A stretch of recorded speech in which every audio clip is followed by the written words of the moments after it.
Hello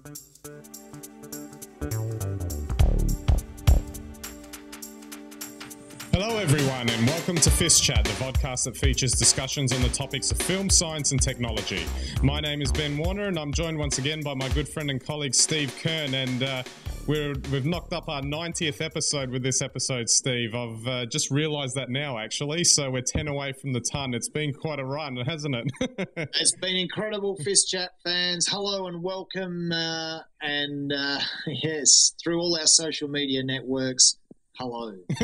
Absolutely. So don't forget our website, www.fistchat.com. You can get all our links there. You can catch us on Facebook and Twitter. Interact with us there. We'd love to hear from you.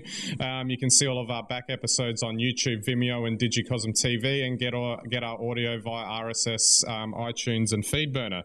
And of course, check out our supplementary content, our weekly blogs and such. And make sure to recommend us to anyone who may be interested in. If you think that we might be interesting to people, I should say. So, all right. Well, we got a little bit to cover today, sort of in a few different places, but we'll start with.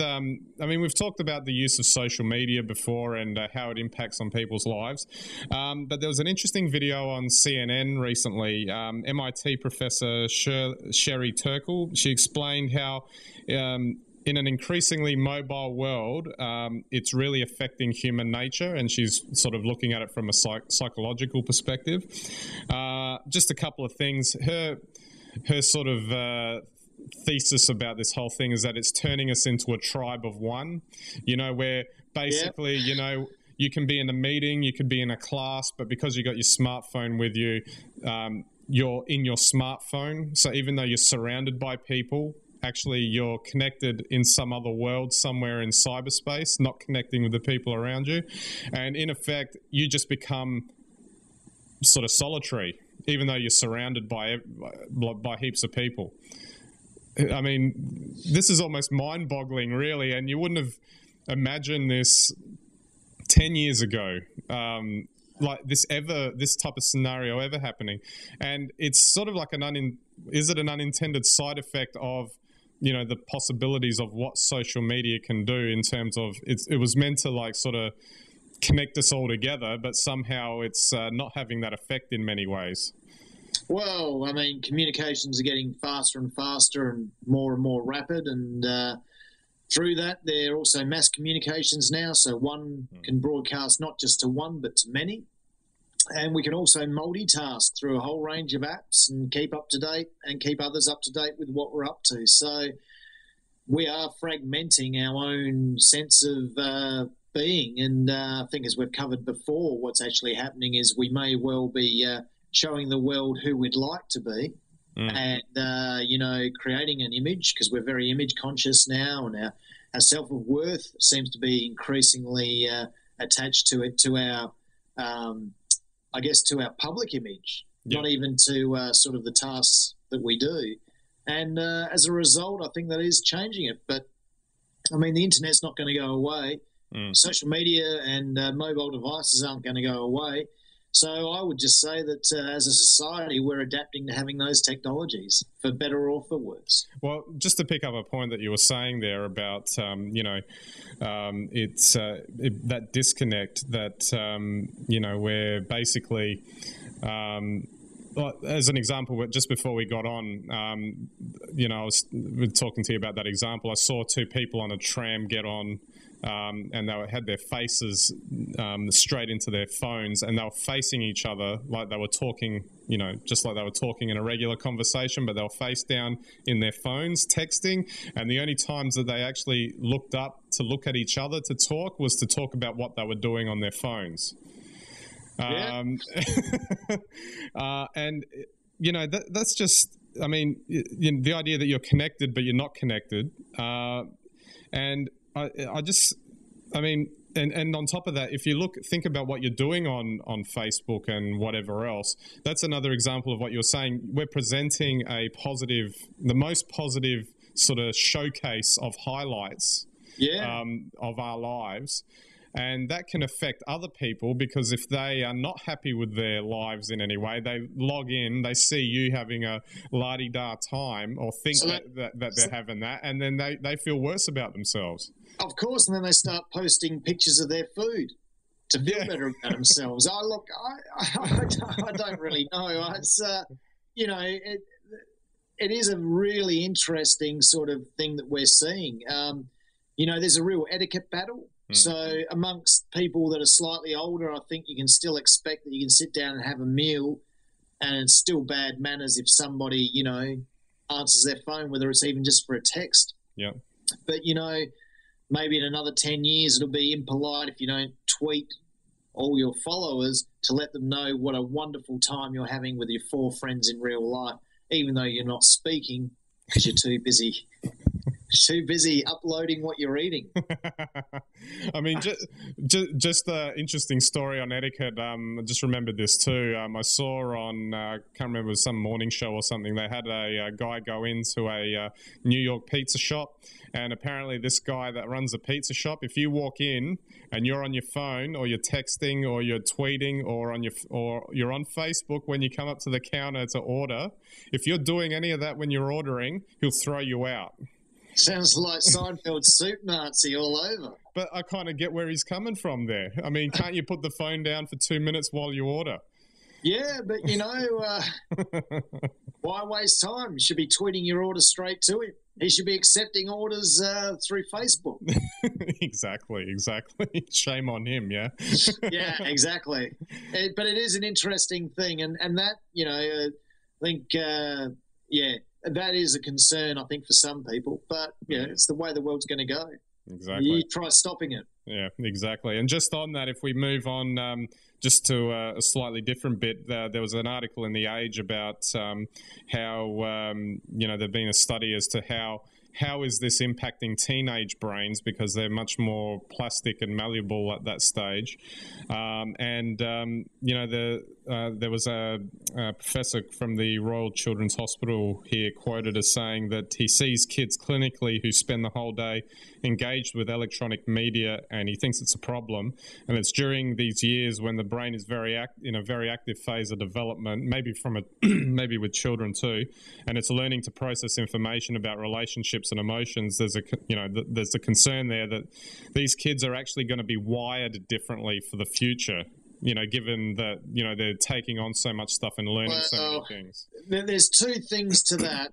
And the science, shows us that, yes, they will be wired differently. But the thing is that they can easily be rewired. The problem is that you got to go back to the point where they got wired wrong, effectively. Yeah. So what that means in a nutshell is that if you spent too much time at age 15, you're going to be sort of stuck with a 15-year-old brain, although you'll be very good at social media. So I don't know what the problem is, especially if that's the future. But in all seriousness, we've had these sorts of expert opinions before. Rock music was a cancer for the youth and going to wipe out the next generation, as was television, as was, like a whole computer games, reality television. It goes on and on and on. It doesn't happen. The fact is, a small percentage of our population, no matter what you do, have addictive personalities, and if they are given the opportunity, they will follow that addiction, whether it's gambling, drugs, or social media. Yep. The real danger is, as the doctor is saying in this case, is that we are making these things accessible to children at an earlier and earlier age, and they are coming up against this in their formative years, and that's where it's dangerous. But once again, is it the social media, or is it the fact that we as a society aren't giving these kids more? Maybe it's just the way, like you're saying, the way we use this tool. It's not that in concept that there's anything wrong with this sort of thing. I mean, I remember having a chat with someone the other week who was saying it's fantastic that social media could be used for good in, say, something like the Arab uprisings or something, to coordinate people, get them together to do things. But then why, are we, it can also be used for someone, saying, Yeah, just sitting on the couch, scratching my back. Hashtag care factor kind of thing. And the other thing is, though, it can also be used, in a sinister way to manipulate groups of people, to force them to think the way that people want them to think. But without going, too far into that, I mean, just you think you could go back and get our great-grandparents and bring them here today. Now, I've got no doubt that they wouldn't be any more or less intelligent than we are, but they would have no hope of using social media in the same way that our parents don't really have any hope of using social media, simply because they didn't grow up with it and they don't understand how it works, and they can't, they haven't had their minds trained to use these things, just like video recorders in the 80s. So the reality is that, you've got to have some changes so that you can actually use these technologies. These are highly integrated mental functions, even though we're only taking photos of our food and scratching ourselves on the couch.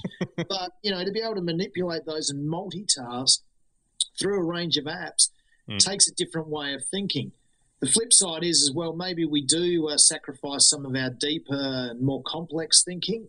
But if you're balanced, you'll always have that capacity. And if we're challenged enough to remember to do those things as part of a normal life, we'll have both skills, because the brain is a wonderful, amazing thing. Yeah. If, however, we are always on and we're taught as children that there's no need to do anything except update your page and, stay across the latest app update, then there's a danger. But those people will cull themselves pretty quickly. Otherwise, we end up with a society like Idiocracy.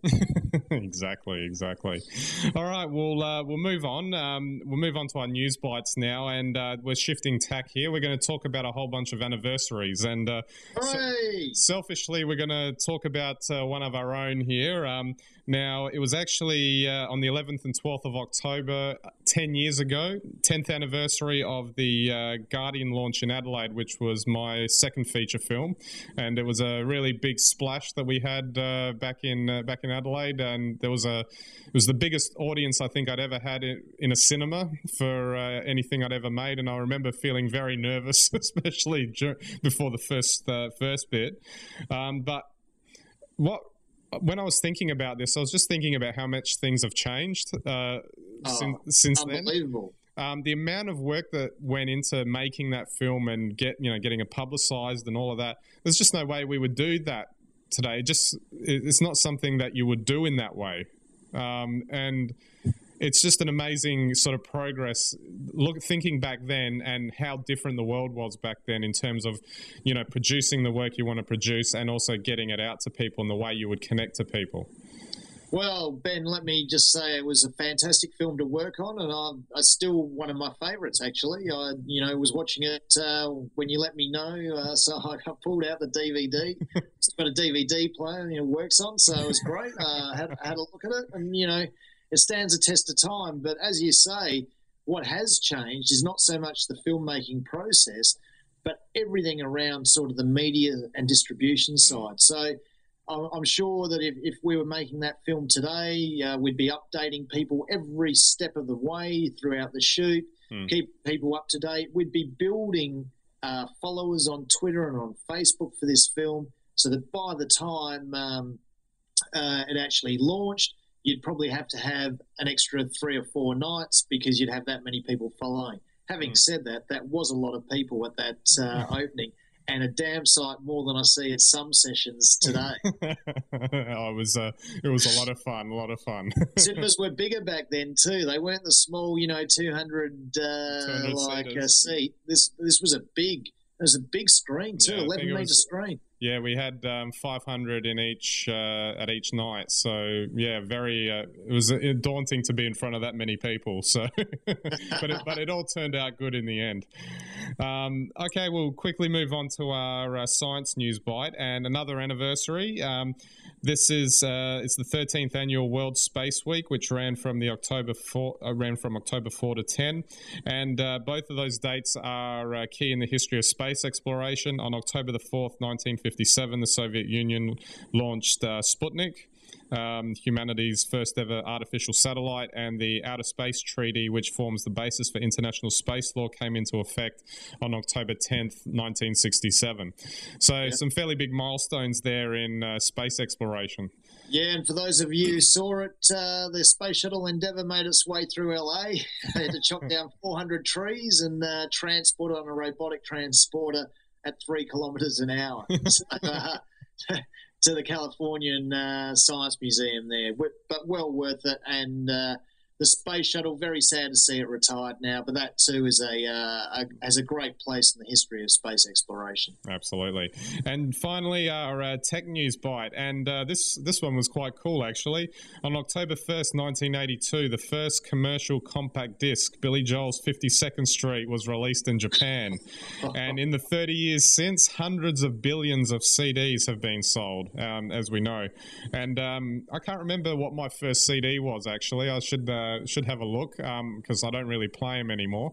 But I can remember when they came in, they were really expensive and like this whiz bang thing, using laser beams and such to, play back music. But it ushered in that whole idea of digital audio. And on top of that, the digital data, the idea that, the CD could replace the floppy disk, that you could fit, up to 450 floppy disks on a CD was sort of mind-boggling at the time. Unbelievable. Well, I can give you 2 bits of trivia about it. Was the very first laser discs by Philips were the big, LP size. And that was because that had been the size of the vinyl albums. Yeah. And the genius who came up with the compact disc realised you could actually shrink that big disc down to this. The other piece of trivia is that for the first 2 years or so of CD technology, the samplers in CD players weren't as good a quality as the analog turntable equivalents. So for the first couple of years, if you had a really good turntable and really good old-fashioned hi-fi system, vinyl was actually better because it had a higher sample rate. So it was only after that, of course, the sample rates increased as the technology increased, and of course CDs leave vinyl for dead.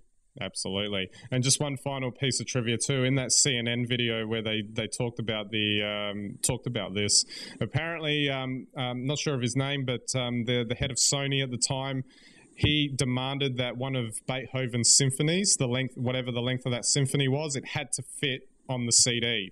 And if it didn't fit on the CD, then he wasn't going to release it. So that's why CDs can fit as much music as they can.